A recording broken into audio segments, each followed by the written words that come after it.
News చూస్తున్నాం.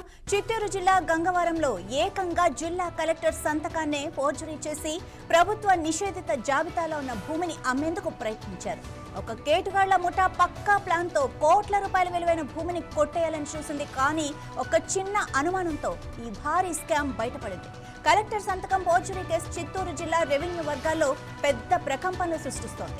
గంగవరం మండలానికి చెందిన మంజునాథరెడ్డి అనే వ్యక్తికి నేషనల్ హైవే పక్కన సర్వే నెంబర్ 244/1 లో 1 ఎకరం 11 సెంట్ల భూమి ఉంది. అయితే ఈ భూమి 22A నిషేధిత జాబితాలో ఉండటంతో అమ్మడానికి వీలు లేకుండా పోయింది. ఇదే అదునుగా భావించిన కొందరు దళార్లు మంజునాథరెడ్డిని సంప్రదించారు. 5 లక్షలు ఇస్తే కలెక్టర్ ఆఫీస్ నుంచి స్పెషల్ ఆర్డర్ తెచ్చి భూమిని జాబితా నుంచి తొలగిస్తామని నమ్మించారు. వీళ్ళు డైరెక్టర్ గా కొంతమంది రెవెన్యూ సిబ్బందితో కలిసి ఒక పాత ప్రొసీడింగ్ కాపీని సంపాదించారు. ఇక అందులో తేదీలు, సర్వే నెంబర్లు మార్చేసి కలెక్టర్ సైన్ ఫోర్జరీ చేసి నకిలీ ఆర్డర్ కాపీని అయితే సృష్టించారు. ఆ నకిలీ పత్రంతో పలమనేరు సబ్ రిజిస్ట్రార్ ఆఫీసుకు వెళ్లగా ప్రొసీడింగ్ కాపీలో పూర్తి తేదీ లేకుండా కేవలం 2024 సంవత్సరం అని ఉండటంతో సబ్ రిజిస్ట్రార్ సుబ్రహ్మణ్యంకి అనుమానం వచ్చింది. ఆయన దాన్ని జిల్లా రిజిస్ట్రార్ ఆఫీసుకు పంపారు. కలెక్టరేట్ లో పరిశీలించడంతో ఇది నకిలీదని తేలింది. దీనిపై కలెక్టర్ ఆదేశాలతో రెవెన్యూ అధికారులు గంగవరం పోలీసులకు ఫిర్యాదు చేశారు. ఇక పోలీసులు భారతీయ న్యాయ సంహిత కింద ఫోర్జరీ, మోసం వంటి పలు సెక్షన్లపై కేసు నమోదు చేసి దర్యాప్తు చేస్తున్నారు.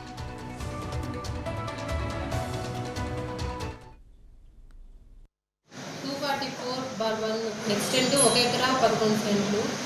ఆ సర్వే నెంబర్కి సంబంధించి రీసెంట్గా మాకు ఒక కంప్లైంట్ ఒకటి వచ్చింది.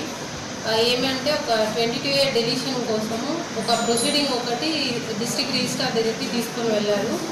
ఆ డిస్ట్రిక్ట్ రిజిస్ట్రార్ గారు అది 2024లో ఇచ్చినట్లుంది. మాకు ఎటువంటి దీనిపైన కమ్యూనికేషన్ లేదు అనే ఉద్దేశంతో దాన్ని కలెక్టరేట్ స్టాఫ్కి పంపించారు వెరిఫికేషన్కి.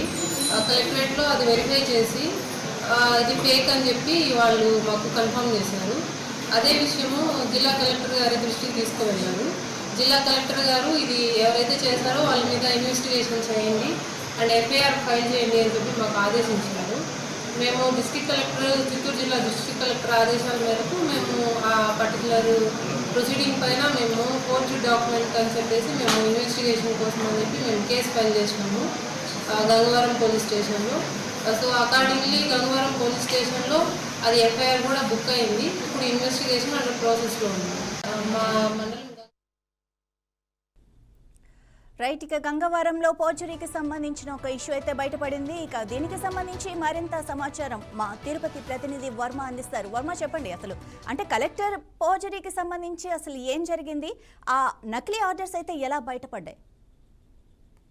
మాధవి, చిత్తూరు జిల్లాలో ఏకంగా కలెక్టర్ సంతకాన్నే కొంతమంది ప్రబుద్ధులు ఫోర్జరీ చేసి 1 ఎకరాకు పైగా ఉన్న దాదాపు కోట్లాది విలువైన భూమిని కొట్టేయాలని ప్లాన్ చేశారు. అయితే అధికారుల తనిఖీల్లో ఈ గుట్టు కాస్త రట్టయింది. వివరాల విషయానికి వస్తే చిత్తూరు జిల్లా పలమనేరు నియోజకవర్గం గంగవరం మండలంలో ఉన్న గంగవరం గ్రామంలో ఈ ఘటన అయితే చోటు చేసుకుంది. జాతీయ రహదారికి పక్కనే ఉన్న ఈ గంగవరం మండలం సంబంధించి కూడా అక్కడ మంజునాథ్ రెడ్డి అనే ఒక వ్యక్తికి రోడ్డు పక్కనే దాదాపు 1 ఎకరా 11 సెంట్లు భూమి ఉంది. అయితే ఈ భూమి ఈ మధ్య కాలంలో సెక్షన్ 22A లోకి పడటం జరిగింది. అంటే ప్రభుత్వ భూముల జాబితాలో ఆన్లైన్ లో ఈ భూమి నమోదైపోయింది. అయితే దీన్ని మార్చుకునే దానికి అతనుకు పక్కదారి పట్టాల్సిన పరిస్థితి ఏర్పడింది.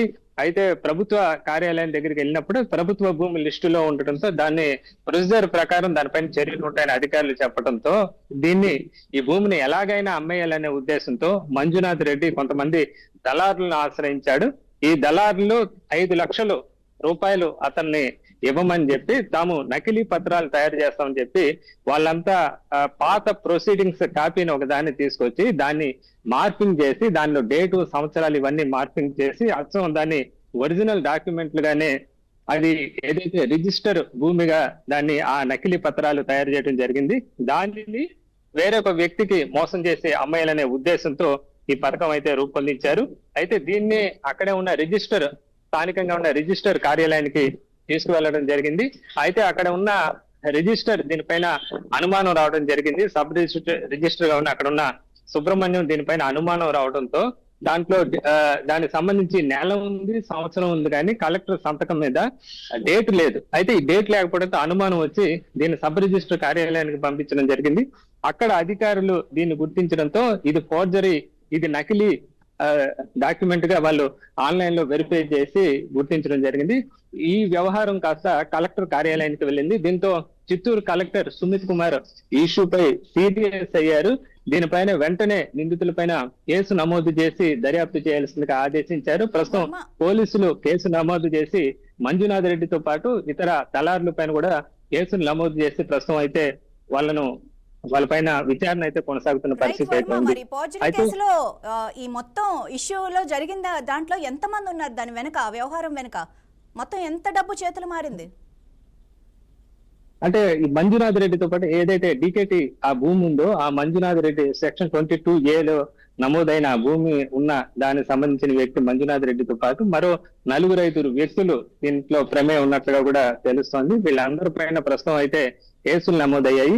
ఏకంగా కలెక్టర్ సంతకాన్నే ఫోర్జరీ చేయటం గతంలో కూడా పెద్దగా ఎవరు ఈ స్థానికంగా చూడలేదు. ఒక్కసారిగా కలెక్టర్ సంతకం ఫోర్జరీ చేసి ఈ విధంగా నకిలీ డాక్యుమెంట్ సృష్టించారన్న ఈ యొక్క ప్రచారం రావడంతో ఇప్పటికి అది దుమారం రేపుతున్న పరిస్థితి అయితే ఉంది. ఎందుకంటే కూటమి ప్రభుత్వం అధికారంలోకి వచ్చాక ప్రభుత్వ భూముల జాబితాల నుంచి కొంతమందికి పొరపాటున ఏదైనా ఆన్లైన్ వెరిఫైలో పొరపాటున ఏమన్నా భూములు పడితే దాని మీద ఒక ప్రొసీజర్ ఉంటుంది. దానికి సంబంధించి స్థానిక ఎంఆర్ఓ కార్యాలయం నుంచి కలెక్టర్ ఆఫీస్ వరకు దానిపైన ఉన్నతాధికారులు పరిశీలించి ఆ తర్వాత వెరిఫై చేసి దాన్ని ఒకవేళ తప్పుగా నమోదైతే ఆన్లైన్ లో దాన్ని తిరిగి ఆ వ్యక్తుల జాబితాల్లో, ప్రైవేటు భూముల జాబితాలో చేరుస్తారు. అయితే ఈ వ్యక్తి మంజునాథ్ రెడ్డి గాని ఈ దళారులు గాని ఆ పనులు చేయకుండా ఏకంగా కలెక్టర్ సంతకాన్ని ఫోర్జరీ చేసేసి దాని అచ్చం ఒరిజినల్ డాక్యుమెంట్ లాగా దాన్ని క్రియేట్ చేయడం మాత్రం పెద్ద సంచలనం రేపుతుందని చెప్పొచ్చు. ఇలా ఎంతమంది ఇంకా డాక్యుమెంట్లు తయారు చేశారు అన్న కోణంలో కూడా ప్రస్తుతం అధికారులు అయితే విచారణ జరుపుతున్నారు.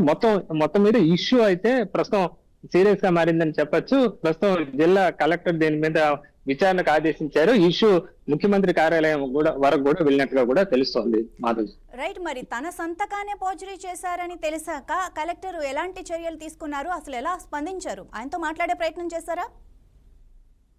కలెక్టర్ దీని మీద సీరియస్ అయ్యారు. ఎందుకంటే డాక్యుమెంట్ సంబంధించి ఇప్పటికే అనేక అవకతవకలు ఉమ్మడి చిత్తూరు జిల్లాలకు సంబంధించి కూడా ముఖ్యమంత్రి చంద్రబాబు దీనిపైన ఒక కమిటీ కూడా వేశారు. కమిటీ ఆధ్వర్యంలో మంత్రి అనగాని సత్యప్రసాద్ ఆధ్వర్యంలో దీనిపైన పూర్తి స్థాయిలో ఈ భూములకు సంబంధించి కూడా సర్వే జరుగుతోంది.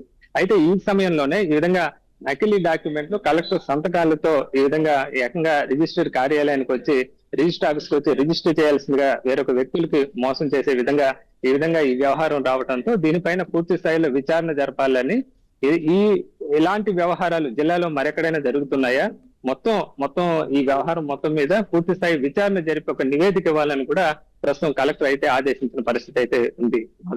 Right, thank you Varma. మరి కాసేపట్లో ముఖ్యమంత్రి చంద్రబాబు సతీ సమేతంగా కుప్పం చేరుకోనున్నారు. ఇక ప్రతి ఏటా జరిగే స్థానిక గ్రామదేవత తిరుపతి గంగమ్మ జాతర ఉత్సవాలను కుటుంబ సమేతంగా పాల్గొంటారు. ఇక అమ్మవారికి సారె సమర్పణ చేసి మొక్కులు కూడా చెల్లించుకున్నారు. ఇక సీఎం చంద్రబాబు రాక సందర్భంగా కుప్పం నియోజకవర్గంలో కట్టుదిట్టమైన భద్రతా ఏర్పాట్లయితే చేశారు. ఇక కుప్పం పర్యటన తర్వాత చంద్రబాబు బెంగళూరుకు చేరుకొని అక్కడ ఆర్ట్ ఆఫ్ లివింగ్ కార్యక్రమంలో పాల్గొంటారు. ఇక ముఖ్యమంత్రి కుప్పం పర్యటనపై మరిన్ని వివరాలు మా కరెస్పాండెంట్ వర్మ అందిస్తారు. ముఖ్యమంత్రి చంద్రబాబు సతీ సమేతంగా మరి కాసేపట్లో కుప్పానికి రానున్నారు. కుప్పంలో జరుగుతున్న గంగ జాతర ఉత్సవాల్లో ముఖ్యమంత్రి పాల్గొంటారు. అలాగే ఇక్కడ అమ్మవారైన తిరుపతి గంగమ్మ వారికి సంబంధించి సారే సమర్పిస్తారు. జాతర ఉత్సవాల్లో మొక్కులు ముఖ్యమంత్రి తీర్చుకోనున్నారు. ఇక ప్రతి ఏటా కూడా గంగ జాతరకి తప్పకుండా ముఖ్యమంత్రి కుప్పానికి వస్తూ ఉంటారు. ఇక్కడున్న తిరుపతి గంగమ్మ వారికి సంబంధించి దాదాపు 300కు పైగా ఏళ్లకు సంబంధించి చారిత్రక నేపథ్యం అయితే ఉంది. తిరుపతిలోని తాతయ్య గుంట గంగమ్మ వారే ఇక్కడ కుప్పంలో ఉన్న గంగమ్మ వారుగా కూడా భావిస్తారు. అందుకని ఇక్కడ కుప్పంలోని అమ్మవారికి తిరుపతి గంగమ్మ అని పేరు ఉంది. ఇక్కడ ఆలయ కమిటీ ఆధ్వర్యంలో అంగరంగ వైభవంగా ప్రతి ఏటా కూడా జాతర ఉత్సవాలు 3 రోజుల పాటు వైభవంగా నిర్వహిస్తారు. ఉత్సవాల్లో భాగంగా 2వ రోజు ఘనంగా అగ్నిగుండ ప్రవేశం జరిగింది. ఇక 3వ రోజు ఈరోజు కీలకమైన అమ్మవారి శిరస్సు ఊరేగింపు కార్యక్రమం జరుగుతోంది. ఆ కార్యక్రమంలో ముఖ్యమంత్రి సతీ సమేతంగా ఆయన పాల్గొని అమ్మవారిని దర్శించుకుంటారు. అలాగే ఆలయానికి మొక్కులు తీర్చుకుంటారు. ఇక అమ్మ ఏదైతే గంగ జాతర ఉత్సవాల్లో భాగంగా ఇప్పటికే 500 మంది పోలీసులతో ప్రత్యేకంగా ఏర్పాట్లు చేశారు. ఈరోజు ముఖ్యమంత్రి రాక సందర్భంగా మరింత కట్టుదిట్టమైన భద్రతా ఏర్పాట్లు చేసిన పరిస్థితి అయితే ఉంది. మరి నిన్ననే ముఖ్యమంత్రికి సంబంధించి పర్యటన ప్రారంభం కావాల్సి ఉంది. అయితే నిన్న వాతావరణం అనుకూలించకపోవడంతో నిన్న ప్రయాణం వాయిదా పడింది. దీంతో ఈరోజు ఆయన ప్రత్యేక హెలికాప్టర్లో కుప్పంలో ఉన్న శాంతిపురం మండలంలో ఉన్న ప్రత్యేకంగా ఏర్పాటు చేసిన హెలిప్యాడ్కి చేరుకుంటారు. అక్కడి నుంచి నేరుగా కుప్పంలోని నూతనంగా ముఖ్యమంత్రి తాను నిర్మించుకున్న కొత్త ఇంటికి చేరుకుంటారు. అనంతరం అమ్మవారి ఆలయానికి చేరుకొని అమ్మవారిని దర్శించుకుంటారు. ఇక్కడ కార్యక్రమం ముగియగానే తిరిగి ముఖ్యమంత్రి బెంగళూరు చేరుకుంటారు. అక్కడ ఆర్ట్ ఆఫ్ లివింగ్ కార్యక్రమంలో కూడా ముఖ్యమంత్రి పాల్గొంటారు. అక్కడ నుంచి ఆయన తిరుగు ప్రయాణం అవుతారు. ఇక ముఖ్యమంత్రి రాక సందర్భంగా ప్రత్యేకంగా ఇక్కడ భద్రతా ఏర్పాట్లు చేసిన పరిస్థితి అయితే ఉంది. సొంత నియోజకవర్గంలో ఎమ్మెల్యేగా ప్రతి కార్యక్రమంలో కూడా ఇక్కడ ముఖ్యమంత్రి పాల్గొనడం ఆనవాయితీగా వస్తోంది. అలాగే ప్రతి 3 నెలలకు ఒకసారి కూడా కుప్పానికి తాను వస్తానని ఇక్కడ ఎన్నికల సందర్భంగా ముఖ్యమంత్రి అయితే చంద్రబాబు మాట ఇచ్చారు. ఆ మాట ప్రకారం ప్రతి 3 నెలలకు ఒకసారి కుప్పానికి వస్తున్నారు. ఇక్కడే సొంత ఇంటిని కూడా నిర్మించుకున్నారు. ఆయన భార్య నారాయణ భువనేశ్వరి ఆమె ప్రత్యేకంగా ఇక్కడికి వచ్చి ఇక్కడ ప్రజలతో మమేకం అవుతూ ఉంటారు. ఇక ముఖ్యమంత్రి రాక సందర్భంగా కుప్పంలో పండుగ వాతావరణం అయితే నెలకొంది. చిత్తూరు జిల్లా రాజకీయాల్లో ఎమ్మెల్యే విఎం థామస్ వ్యాఖ్యలు చర్చనీయాంశంగా మారాయి. Gangadhar Nellore MLA doctor V M Thomas media ప్రతినిధులతో వాగ్వాదానికి దిగారు. తనపై వస్తున్న మట్టి కుంభకోణ ఆరోపణలను ప్రస్తావిస్తూ అగ్రకుల ఎమ్మెల్యేల తప్పులను పక్కన పెట్టి దళిత ఎమ్మెల్యే అయిన తనని టార్గెట్ చేస్తున్నారని ఆవేదన వ్యక్తం చేశారు. ప్రజాసేవ కోసం రోజుకు ₹1 కోటి ఆదాయాన్ని వదులుకొని రాజకీయాల్లోకి వచ్చానని, దాదాపు 15 నెలలు కష్టపడి ప్రజల్లో తిరిగి ఎమ్మెల్యేగా గెలిచానని తెలిపారు. మీడియా కూడా వాస్తవాలను గుర్తుంచుకోవాలని ఆయన వ్యాఖ్యానించారు. తప్పని చెప్పలేదు, అక్కడ వెళ్ళొచ్చు, చంద్రగిరిలో వెళ్తుంది, నగిరిలో వెళ్తుంది, అన్ని చోట్ల వెళ్తుంది. దాని గురించి ఎక్కడ ఏం మీరు ఒక చిన్న మాట కూడా రాయరు. దాన్ని ఇమీడియట్గా ఫోటో తీసుకునేది ఎమ్మెల్యే మట్టిని తరలి చేస్తున్నాడు, ప్రకృతి సంపద చెన్నైకి వెళ్ళిపోతా ఉంది, కోట్లు దోచేస్తా ఉన్నాడు. ఏంటంటే మట్టి తీసుకుపోతే నాకేమొస్తుంది? అది ఎవడన్నా చెవుడు భూమికి పక్కన తోలుకొని రెడీ చేసుకుంటాడు, దాన్ని వాళ్ళు చేసుకుంటాడు. ఎమ్మెల్యే ఏమైనా పోతే దాన్ని పెట్టుకుని సీసీటీవీ కెమెరా పెట్టుకుని ప్రతి లారీకి మీకు ట్యాగ్ పెట్టుకొని జీపీఆర్ఎస్ పెట్టుకుని ఫాలో చేస్తారంటే అధికారులు అందరూ ప్రాపర్గానే పనిచేస్తున్నారు. మీరు తప్పుగా మీరు ఏమైనా తప్పు అనుకుంటే నేను ఒక మాట చెప్తాను. ఇప్పుడు ఎట్లయిందంటే కొంతమంది విలేకరులు కావాలనే దాన్ని ఫోటో పెట్టుకొని దాన్ని వాళ్ళని రిటర్న్ చేసి ఆ వీడియో నేను వదిలేస్తానని చెప్పి వాడిని డిమాండ్ చేసేది. వాడు డబ్బులు ఇవ్వలేదంటే ఇమీడియట్ గా సోషల్ మీడియా తప్పుగా అనుకోవద్దండి. జరిగే కార్యక్రమం మీరు నన్ను ఏమని అనుకుంటే వరంగల్ మూమనూరు విమానాశ్రయం అభివృద్ధి పనుల్లో కీలక ముందడుగు పడింది. విమానాశ్రయ అభివృద్ధి కోసం అధికారులు టెండర్లు ఆహ్వానించారు. ఇటీవల ఎయిర్పోర్ట్ అథారిటీ అధికారులు పర్యటించిన తర్వాత ఈ ప్రక్రియ వేగం అందుకుంది. భూ నిర్వాసితుల నుంచి సేకరించిన రన్వే ప్రాంతానికి ఫెన్సింగ్ ఏర్పాటు చేయడంతో పాటు హెచ్చరిక బోర్డులు ఏర్పాటు చేయనున్నారు. ఇక రన్వే ప్రాంగణంలో పెరిగిన ముళ్ల పొదలు, చెట్ల తొలగింపు పనులు చేపట్టారు. మరోవైపు భూసార పరీక్షలు, పర్యావరణ అనుమతుల కోసం కూడా అధికారులు ప్రణాళిక సిద్ధం చేశారు. 180 రోజుల గడువుతో అభివృద్ధి పనులు పూర్తి చేయాలని టెండర్ నిబంధనల్లో పేర్కొన్నారు.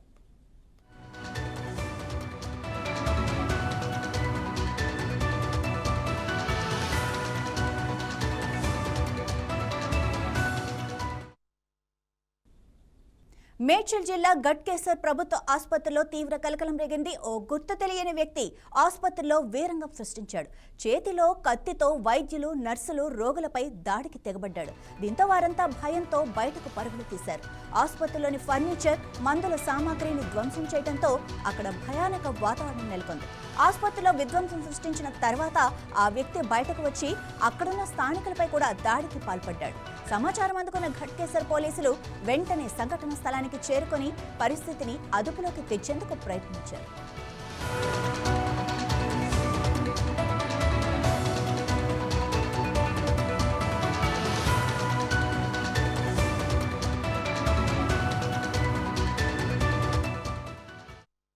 అడ్డుకోపోయిన పోలీసులపైన కూడా ఆ వ్యక్తి దాడికి ప్రయత్నించగా ఓ కానిస్టేబుల్ కు స్వల్ప గాయాలయ్యాయి. చివరకు స్థానికులు ఆసుపత్రి సిబ్బంది కలిసి అతన్ని అడ్డుకునే ప్రయత్నం చేయగా ఘర్షణ జరిగింది. ఈ క్రమంలో ఆ వ్యక్తికి తీవ్ర గాయాలయ్యాయి. ఇక తీవ్రంగా గాయపడిన ఆ వ్యక్తిని మెరుగైన చికిత్స కోసం గాంధీ ఆసుపత్రికి తరలించారు. ప్రాథమిక సమాచారం ప్రకారం గాయానికి చికిత్స కోసం ఆసుపత్రికి వచ్చిన ఆ వ్యక్తి ఆ తర్వాత ఈ వీరంగం మొత్తం సృష్టించినట్లుగా తెలుస్తోంది. ప్రస్తుతం గట్కేసర్ పోలీసులు ఈ ఘటనపై కేసు నమోదు చేసి అసలు ఈ దాడికి కారణమేంటి, ఆ వ్యక్తి ఎవరు అన్న కోణంలో దర్యాప్తు చేస్తున్నారు.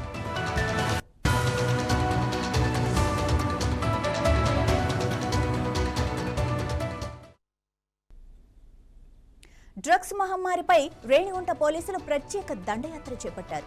రేణిగుంట పట్టణంలోని ఎన్టీఆర్ విగ్రహం వద్ద డ్రగ్స్ పై దండయాత్ర 2.0 కార్యక్రమంలో భాగంగా డ్రగ్ డిటెక్షన్ టెస్టులు నిర్వహించారు.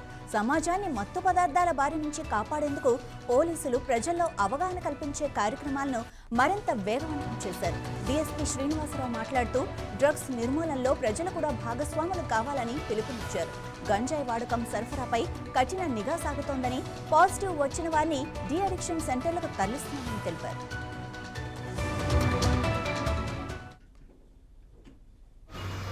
మా జిల్లా ఎస్పీ గారి ఆధ్వర్యంలో ఆయన ఆదేశాల మేరకు ఇట్లు గంజాయి వాడకం పైన ఎవరైతే గంజాయి అలవాటు ఉందో, గతంలో నేర చరిత్ర ఉందో, గతంలో కేసులుండి పెడ్లర్స్గా ఉన్న వాళ్ళ యొక్క చరిత్రని మొత్తం కూడా తీసుకొని వాళ్ళందరినీ కూడా పిలిపించి ఈ గాంజా బయో చెక్ దీని ద్వారా ఈ కిట్ ద్వారా టెస్ట్ చేయడం జరుగుతుంది. దీంట్లో పాజిటివ్ వస్తే వాళ్ళు గంజా వాడుతున్నట్లుగా మనకి చైన్ ఫార్వర్డ్ అండ్ బ్యాక్వర్డ్ లింక్స్ని ఐడెంటిఫై చేయటము, వాళ్ళని అదుపులో తీసుకోవటము ఈ చర్య ప్రారంభించబడింది. ఈ కార్యక్రమంలో భాగంగా రేణిగుంట సిఐ గారు వాళ్ళ పరిధిలో ఉన్న గాంజా పెడ్లర్స్ని, కన్జ్యూమర్స్ని, గతంలో ఉన్న గాంజా కేసుల్లో అరెస్ట్ కాబడిన ముద్దాయిల్ని కొంతమందిని సెక్యూర్ చేసుకోవడం జరిగింది. ఈ కార్యక్రమం నిరంతరం కొనసాగుతుంది. గంజా రహిత సమాజం కోసం పోలీస్ శాఖ నిరంతరం పనిచేస్తుంది. సార్, ఈ టెస్ట్లో అందరికీ చేస్తారా? మీకు డౌట్ డౌట్ ఉన్నవాడిని, గతంలో ఏమైనా అలవాటు ఉన్నవాడిని చేస్తాము. ఒకవేళ కనుక ఇంత పాజిటివ్ వస్తే వాళ్ళకి కౌన్సిలింగ్ ద్వారా దాన్ని మాన్పించడానికి చేస్తాము. రిహాబిలిటేషన్ సెంటర్ మనకి ఇక్కడ పాపానాయుడుపేటలో రాస్ సమస్యకు సంబంధించిన రిహాబిలిటేషన్ సెంటర్ ఉంది. అట్లానే రుయాలో రిహాబిలిటేషన్ సెంటర్ ఉంది. వాళ్ళ తల్లిదండ్రుల్ని వాళ్ళని సంప్రదించి వాళ్ళ అంగీకారం మేరకు రిహాబిలిటేషన్ సెంటర్ వాళ్ళ ఈ అలవాటు. వరంగల్లో పోలీసులు తమ వినూత్న చర్యతో రౌడీ షీటర్లను హెచ్చరించారు. Azam Jahi mills colony police station నుంచి కిలా వరంగల్ తహసీల్దార్ కార్యాలయం వరకు రౌడీ షీటర్లతో రోడ్డుపై కవాతు చేయించారు. మండు టెండలో సిఐ రమేష్ ఎస్ఐలు స్వయంగా నడిపించుకుంటూ తీసుకెళ్లటం చర్చనీయాంశంగా మారింది. ముందుగా పోలీసులు, వెనుక పోలీస్ జీపులు, మధ్యలో రౌడీ షీటర్ల మార్చ్ స్థానికంగా హాట్ టాపిక్ అయింది. అనంతరం తహసీల్దార్ ఇక్బాల్ ఎదుట రౌడీ షీటర్లను బైండ్ అవుట్ చేశారు. నేరస్తుల్లో భయం కలిగించేలా పోలీసులు చేపట్టిన ఈ చర్య ప్రస్తుతం వరంగల్లో సంచలనంగా మారింది.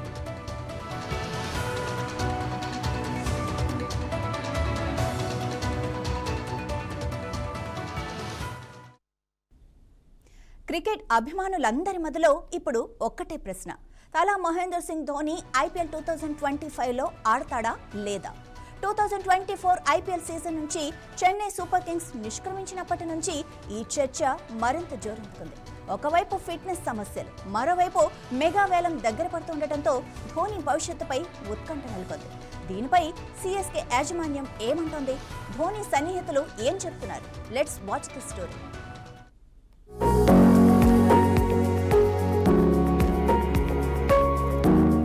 ఐపీఎల్ 2024లో చెన్నై సూపర్ కింగ్స్ ప్రస్థానం ముగిసిన మహేంద్ర సింగ్ ధోని భవిష్యత్తు గురించిన చర్చ మాత్రం ఇప్పట్లో ముగిసేలా లేదు.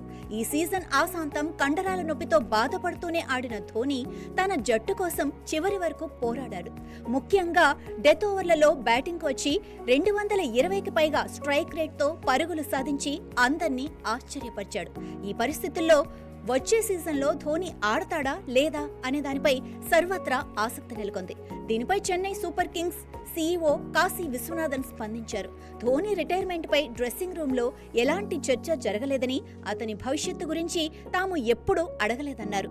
నిర్ణయం పూర్తిగా ధోనిదేనని, అతను ఏ నిర్ణయం తీసుకున్నా తాము గౌరవిస్తామని, కానీ అతను వచ్చే ఏడాది కూడా ఆడాలని బలంగా ఆశిస్తున్నామని ఆయన తెలిపారు. ఈ వేలం నిబంధనల ప్రకారం ధోనిని ఆన్ క్యాప్డ్ ప్లేయర్ గా కేవలం 4 కోట్ల రూపాయలకే రిటైన్ చేసుకునే అవకాశం ఉంది. ఇది సిఎస్కే యాజమాన్యానికి కలిసొచ్చే అంశం. అయితే ధోని తన నిర్ణయాన్ని వెల్లడించే వరకు వేచి చూడాలని, ఆ తర్వాతే రిటెన్షన్ పై తుది నిర్ణయం తీసుకుంటామని కాశీ విశ్వనాథన్ చెబుతున్నారు. ధోని ఫ్రెండ్స్ మాజీ సిఎస్కే ప్లేయర్ సురేష్ రైనా మాత్రం ధోని వచ్చే సీజన్లో ఆడతాడన్న నమ్మకంతో ఉన్నాడు. డెఫినెట్ గా ఆడతాడు అంటూ తన అభిప్రాయాన్ని కుండబద్దలు కొట్టినట్టు చెప్పాడు. ధోని రైనా మధ్య ఉండే ఫ్రెండ్షిప్ దృష్ట్యా అతని మాటలకు అభిమానుల్లో ఆశలు చిగురిస్తున్నాయి.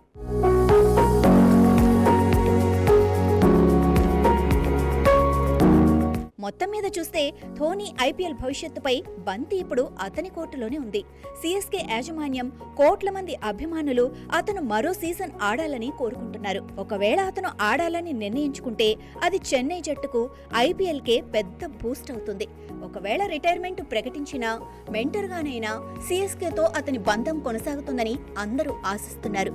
మరికొన్ని నెలల్లో ధోని తన నిర్ణయాన్ని ప్రకటించే అవకాశం ఉంది. అప్పటి వరకు ఈ టెన్షన్ కొనసాగక తప్పదు.